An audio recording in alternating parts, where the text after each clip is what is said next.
Carl and Lou here from Brrraains A Head-Banging Life, gbhbl.com for short, and it's track by track time, making a second appearance on this list, but going all the way back to the start. I would have a different person, because it was Brendan who I did Seize the Day. I think the album's called Seize the Day. I had Seize the Day on it, that one. I'm singing it already, yeah. We did that album many, many moons ago. We're going back to the start. It's Avenged Sevenfold, sounding the seventh trumpet.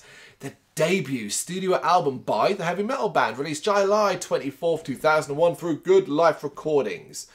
Now, as always, we'll always start, as we all do with these track by tracks, with a brief little history lesson of our personal experiences with this band, and we're going to have two very different ones. So, Avenged Sevenfold were not a band on my radar at any stage of my life up until a certain point, until I met you, until we get a relationship. Then I found out what? Yeah, they're not on my list at all. No, they are. You're forgetting something. You are. You miss. What do you mean, but not on your list? I've never said I liked anything. No, I didn't say light. Oh, okay, I was going to say. I didn't say light. I said they have been on your radar, in your world, because of how it's existed. But we'll get to that in a minute. You can talk in a minute. Yeah. Let me just tell my story, and then you tell your story. That's how this bloody thing works. Derailing it. Yeah, so I didn't really care or know who. I mean, I'd heard of them, but I didn't really listen to them until I hooked up with you. But you had, because you had more involvement with them, and I heard random songs here and there, the hits. And I like the hits. I thought there was some talent there. You know, they were a decent band, and the songs were easily listenable, the hits, and so on. But never a full album. Weirdly, you know, when they whole made the changes, Shadow's voice change, had to change of his vocal style and all that, I actually ended up enjoying it more. I like Avenged Sevenfold more now than I do then. Yeah. But I do have some nostalgic value over certain tracks. So going back to this, I was initially excited. Then I saw the length of it and went, you are having a laugh. Fucking too long. Who does this in a debut album? Looking at it, I recognised a couple of tracks and I thought, well, okay, at least that would be the case. Oh my God. I'm generally, it's just going to sound really bad, but I'm shocked that this band became something based off, I realise it probably wasn't this album, this was just getting a foot in the door.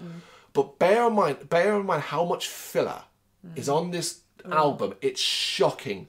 Shocking. It really, really is. Yeah. Absolutely. Yeah, so then Sevenfold with you. So my brother was obsessed with them. Obsessed. And then, so he's a very good guitar player, but get into a riff, and hear the same start of Avenged Sevenfold songs over and over again. Through like a bedroom wall, and I'm like, don't like this.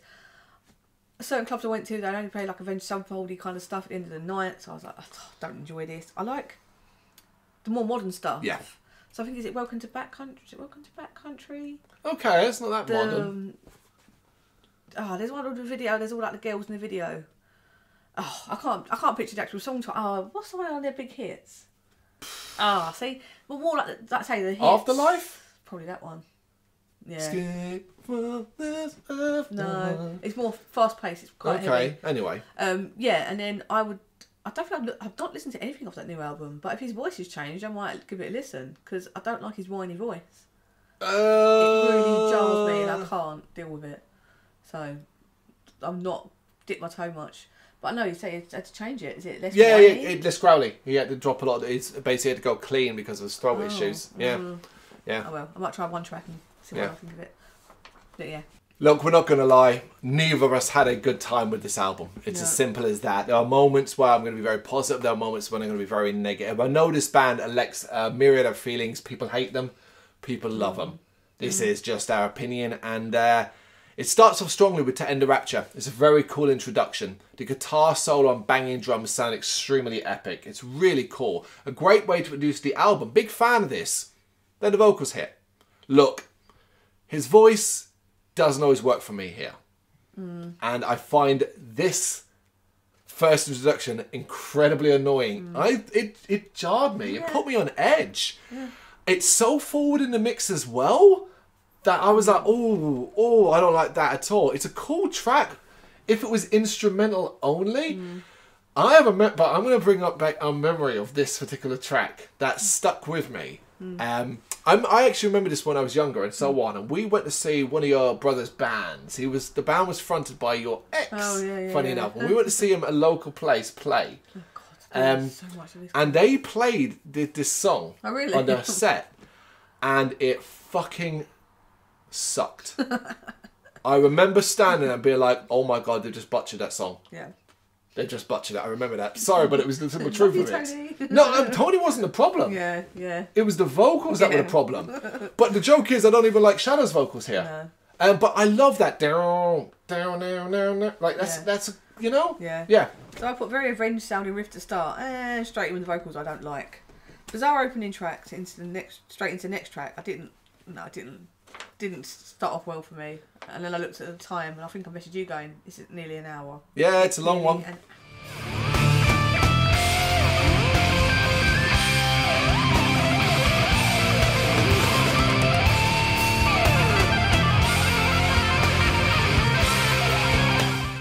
Turn the other way. Oh, this takes me back. The racing and chunky rhythm is exciting and the vocals are really guttural here. It's early days Avenged Sevenfold, and it's still amazing to hear what they were compared to what they are now. This one even takes some of its props from thrash, and I thought that was pretty cool. However, it's a bit directionless overall. I thought this is poor. I thought it didn't sound like demo quality. Clunky, plodding, not even short either. No. Okay, I think you've got to be a little more critical of this than I was, perhaps. Darkness surrounding. This is a bit more of an anthemic quality thanks to the clean vocals, but this is a very fast and frenetic listen too. A headbanger of a chorus and touches of groove. I can get into this one. So I'm still not sure about his. So it's not M Shadow's voice. Who's the one that does the whiny ones? It is M Shadows. Oh, who does? Oh, he does both. He does both. Oh, okay. I didn't know that. I thought there's two of them. No. Oh, okay. I like the growly stuff more. He just doesn't do the growly stuff anymore these days. He can't. So that's why we're going to fall out.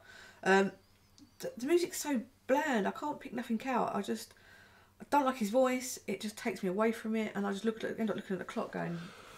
Look, I want to defend him a little bit here, like saying, you know what I mean, but like his clean singing these days is not like his clean singing here. Oh, okay. I personally think Avenged Sevenfold are a better refined band now. Yeah, I'd say it's quite. Just give them another go. Give them another go. Pick a modern album. I think I will. You know what I mean? Probably the last one because I'm quite intrigued. You know, just give it another go and see what you feel about it. Yeah. 21 years later, see what I think. Yeah. Yeah. Okay, I'm willing to do that. Yeah.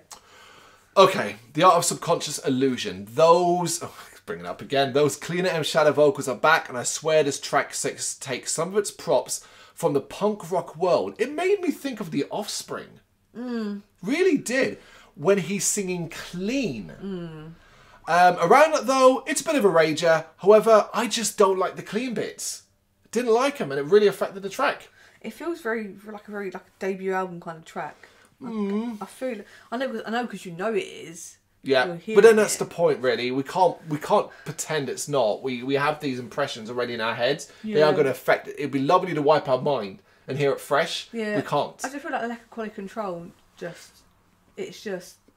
We've been given studio time.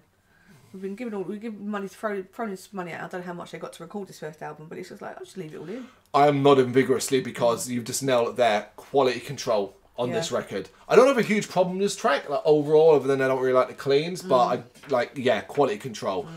We Come Out at Night. This has a nastiness to it that I quite enjoy. There's a lot going on with the guitars, but the tempo drops are really good. It is a bit all over the place, which is actually par for the course for the entire album.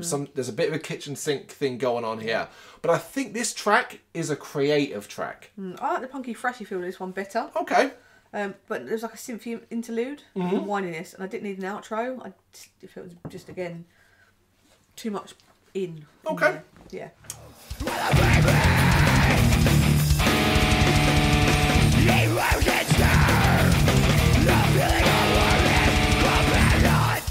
Lips of Deceit. The guitars are strong here, and this one has an epic feel without the epic length.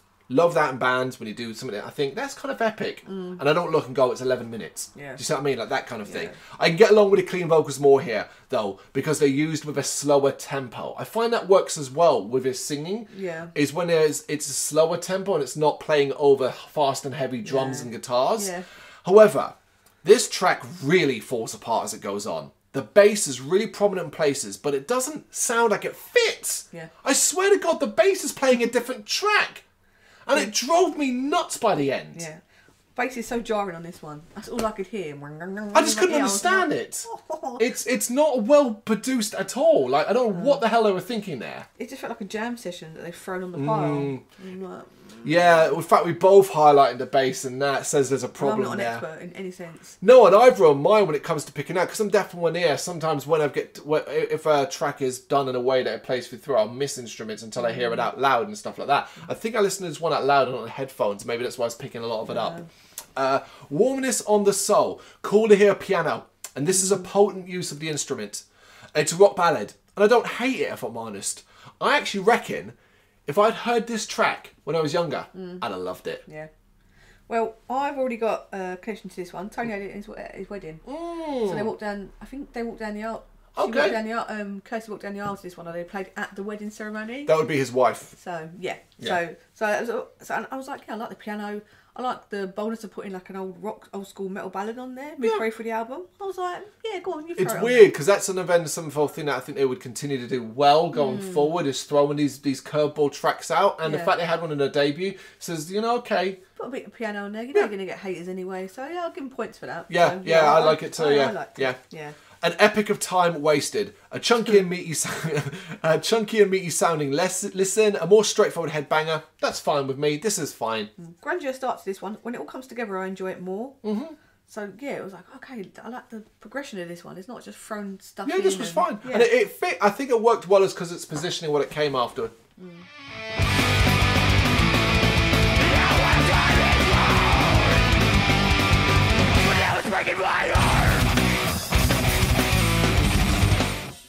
Breaking a Hold is a frantic death-infused listen that lasts 1 minute 12 seconds, but stands out because it's so fast and chaotic. What I laughed about this one particularly was like, we would never get this now. A track like this would never exist in an event. Like, when I saw 112 and was like, I presume it's like an intermission, and it's just that. It was like, that's weird. Yeah. I just put short dull interlude. Okay. Didn't like it. Forgotten Faces. I'm getting a little bored of the formula here because there is a formula to this album. And while it's not that each track is overly familiar, it's because there's so much going on, but a lot of it is unremarkable to the point of boredom. There is nothing actively wrong with it. I don't think they're poor at what they do or anything like that, but it's just not interesting. And this track was that for me. I thought it was so hard to pull something out from this. Yeah. Bog standard growls, the clean vocals sound bored. So yeah, not a good one for me. And then we get into a real situation where Thick and Thin comes along, and this is just bad. I think this is just a bad track. The fast pace is so boring. The cleans, I thought, were the worst of the album here. The worst. And even the chunky tempo switch is blasé at best. So I'm just like, this is a bad track. Another one that could be cut. It was only the cymbal intro that made me realise it was a new track. I was like, oh, because I heard the I was like, right, okay. When does it take new? Oh. But yeah, no, not It's easy to be checking out at this stage. But we do get streets. And I like the bass on this one. There's also some cool punkier riffs. I thought a little faster. More punky. But maybe it's over faster.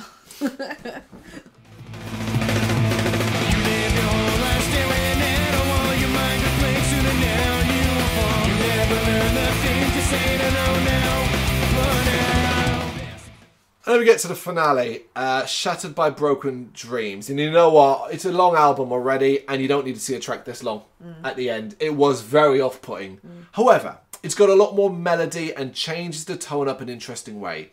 It is, though, regardless, a mess. It's a mess. Yeah.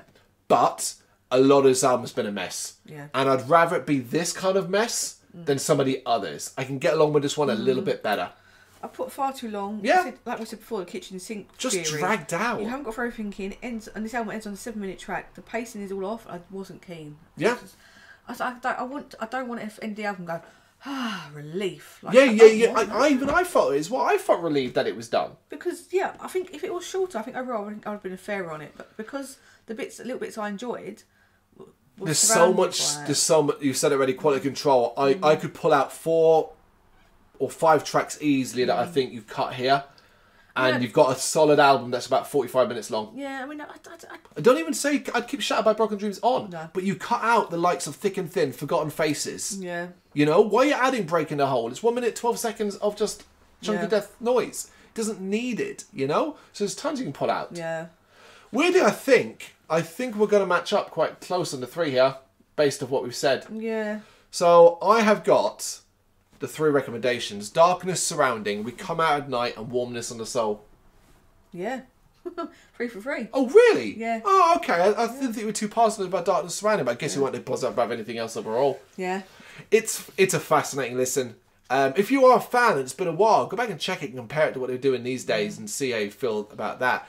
If you're a hater, I mean, is it because of stuff like this? They're just a band that they're so big that I have so little history with that it's still an adventure finding stuff like this out. It's odd because that's how I know the big videos. I know they've headlined. Of course. And I don't know. I know the drummer died and they replaced the drummer, and I'm like, but nitty gritty. This is the first album I listened to. But yeah, I think I'm interested to go from the first to the last, latest, not last, the latest, and see where they are now. Quite intriguing. I think I will do that. Indeed.